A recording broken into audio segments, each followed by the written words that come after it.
இடம் கன்னியாகுமரி. வருடம் 1960. நேரம் இரவு 10 மணி. ஐயா காமராஜர் ஆட்சி காலத்தில் தமிழ்நாடு கொஞ்சம் கொஞ்சமாக வளர்ச்சி அடைஞ்சிட்டு தான் வந்துச்சு. ஆனால் இந்த ஊரையும் எங்கள் ஊரையும் இணைக்கிற இந்த ஒத்தேடி பாதை மட்டும் இன்னும் இருட்டடைஞ்சு தான் கிடக்கு. அதோ எங்கள் ஊர் அம்மன் கோயில் விளக்கு. அதை இலக்கா வச்சு தான் நாங்கள் எல்லாரும் கூட்டம் கூட்டமாக இந்த பாதையில் போவோம். இன்னைக்கு வேலை அதிகம். நான் இந்த பாதையில் தனியாக போக வேண்டிய அவசியம் வந்துச்சு. என்னோட மாட்டு வண்டியை கட்டிக்கிட்டு இன்னும் 2 கிலோமீட்டர் அந்த பாதையில் போகுமேன்னு பயத்தோடு தான் என் பயணத்தை ஆரம்பித்தேன். 2 பக்கமும் அடர்ந்த காடு மாதிரி திணந்தோம். கொஞ்சம் தூரம் போனதும் என் கூட யாரோ வர்ற மாதிரி ஒரு உணர்வு. பின்னாடி முன்னாடி திரும்பி பார்த்தா இருட்டில் எனக்கு எதுவுமே தெரியல. பக்கத்தில் இருந்த சிம்னி விளக்கை எடுத்து பாதையை நோக்கி நீட்டினேன். என் கூட என் மாட்டு வண்டியை தவிர வேறு எதுவுமே வரல. திரும்ப அந்த காளி கோயில் விளக்க பார்த்தேன். இன்னும் கொஞ்சம் தூரம்தான் மனசை தைரியப்படுத்திக்கிட்டு நகர ஆரம்பித்தேன். கொஞ்சம் தூரம் போனதும் பக்கத்தில் இருந்த தோப்பில் இருந்து ஒரு பொண்ணு சிரிக்கிற சத்தம் கேட்டுச்சு. என் மாட்டு வண்டி அந்த இடத்துல இருந்து ஒரு அடி கூட நகரலை. நான் எவ்வளோ அடித்தும் மாடு அந்த இடத்துலயே நின்றுச்சு. இறங்கி யார் என்ன பார்க்கலான்னு நினச்சி மனசில் தைரியத்தை உண்டு பண்ணிட்டு இறங்கினேன். கையில் விளக்கு எடுத்துட்டு அந்த தோப்பை நோக்கி நடந்தேன். என் வாழ்க்கையில் இவ்வளோ இருட்டை நான் பார்த்ததில்ல. அந்த விளக்கை என் முகத்துக்கு நேராக பிடிச்சிட்டு அந்த சிரிப்பு சத்தம் வந்த இடத்த நோக்கி நான் நடந்தேன். என்னால் முடிஞ்ச அளவுக்கு தைரியமாக தாங்க நடந்தேன். ஆனால் கொஞ்ச தூரம் போனதுமே சிரிப்பு சத்தம் என்னை விட்டு கொஞ்சம் கொஞ்சமாக விளங்கி போகிறத நான் உணர்ந்தேன். அந்த பொண்ணு என்னை விட்டு விலகி நடக்கிறா அப்படின்னு நினச்சிக்கிட்டு அதை தொடர்ந்து திருப்பியும் நடந்தேன். கொஞ்சம் தூரம் போய் ஏதோ ஒரு உணர்வில் திரும்பி பார்த்தேன். என் மாட்டு வண்டியையும் காணும், காளி கோயில் விளக்கையும் கண்ணுக்கு தெரியல. மாட்டு வண்டி இருட்டில் தானே நிற்கிது, அதனால தான் தெரியல அப்படின்னு நினச்சேன். சரி, இந்த பொண்ணு எங்கே போகிறான்னு பார்த்து அங்கேயாவது போய் சேர்ந்துடலாம் அப்படின்னு மறுபடியும் திரும்பினேன். மெல்ல நடந்தேன். நான் உள்ளே போக போக தென்னை மரத்தோட எண்ணிக்கை கூடிக்கிட்டே போச்சு. என் விளக்கு வெளிச்சம் எட்டுற தூரத்தில் யாருமே எனக்கு தெரியல. ஆனால் என்னை சுற்றி ஒரு 40 இல்லைன்னா 50 பேர் நிற்கிற மாதிரி எனக்கு ஒரு உணர்ச்சி. எல்லாரும் மெதுவாக என்னை பற்றி பேசுகிறதா எனக்கு ஒரு உணர்ச்சி. மனசில் பயம், என்ன செய்யுதுன்னு புரியல,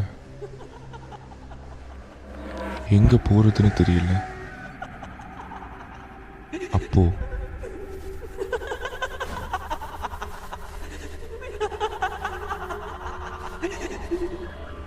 மறுபடியும் ஒரு சிரிப்பு சத்தம். மறுபடியும் அந்த சிரிப்பை நான் தொடர்ந்து போனேன். அந்த சிரிப்பு சத்தம் என்னை விட்டு இன்னும் கொஞ்சம் தள்ளி போச்சு. மனசில் தைரியத்தை உண்டு பண்ணி அதை இன்னும் திருப்பி தொடர்ந்தேன். முன்னாடி என் விளக்கை நீட்டி யாராவது தெரியுறாங்களா அப்படின்னு பார்த்தேன். நான் முன்னாடி விளக்கை நீட்டினதுமே என் மூஞ்சு, என் உடம்பு எதுவுமே எனக்கு தெரியல. என் கையும் அந்த விளக்கும் மட்டும்தான் எனக்கு தெரியுது. அப்படியே நடந்து அந்த சிரிப்பு சத்தத்தை நோக்கியே நான் நடந்தேன். ஏதோ ஒரு மூச்சு சத்தம் என் காது பக்கத்தில் கேட்டுச்சு. ஒரு மிருகம் என் காது பக்கத்தில் இருந்து அதோட சூடான மூச்சை என் மேலே வீசுகிற மாதிரி எனக்கு ஒரு உணர்ச்சி. உடனே திரும்பி பார்த்தேன். அங்கே யாருமே இல்லை. எனக்கு இப்போ திரும்பவும் பயமாக இருக்கு. நான் வந்த பாதை எதுவும் எனக்கு தெரியல. மெதுவாக திரும்பி விளக்கை என் மூஞ்சி பக்கமாக பிடித்து திருப்பியும் நடக்க ஆரம்பித்தேன். கொஞ்சம் தூரம் போனதுமே சிரிப்பு சத்தம் கொஞ்சம் கொஞ்சமாக என் கிட்ட வர்ற மாதிரியே ஒரு உணர்ச்சி. தோப்புக்கு நடுவில் உரத்துக்காக தோண்டி வச்ச குழி என் அருகில் வந்ததை நான் பார்த்தேன். அந்த குழிக்குள்ளே இருந்து தான் சிரிப்பு சத்தம் கேட்குது அப்படின்னு முடிவு பண்ணேன். ஆனால் என் விளக்கை அதுக்குள்ளே கொண்டு போக எனக்கு பயம். என் கையை அந்த குழிக்குள்ளே நீட்டதுக்கு எனக்கு பயம். நான் நின்ன இடத்துல இருந்தே அப்படியே மெதுவாக அந்த குழியை நோக்கி உட்கார்ந்தேன். மறுபடியும் மூச்சு. ஆனால் இப்போ எனக்கு திரும்ப தைரியம் இல்லை. நான் மெதுவாக என் விளக்க குழிக்குள்ள கொஞ்சம் கொஞ்சமாக இறக்குனேன். சிரிப்பு சத்தம் இன்னும் ஜாஸ்தியாக கேட்டுச்சு. விளக்கு முழுசாக பள்ளத்துக்குள்ளே போனதும் பள்ளத்தில் யாருமே இல்லைன்னு தெரிஞ்சுக்கிட்டேன். என் கழுத்தில் வீசின அந்த மூச்சு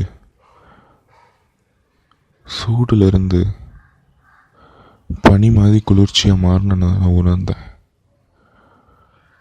விளக்க மெதுவாக எடுத்து என் கழுத்துக்கிட்ட விளக்க கொண்டு வந்தேன்.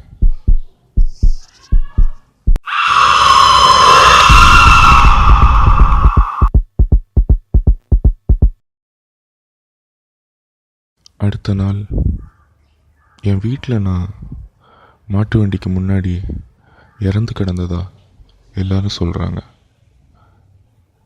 எல்லாரும் என் முன்னாடி இருந்து பேசுகிறாங்க. ஆனால் எனக்கு எதுவுமே, நான் என்னால் முடிஞ்ச அளவுக்கு கத்துறேன், யாருக்கும் அது கேட்கல. அதனால தான் உங்கள் உதவிக்காக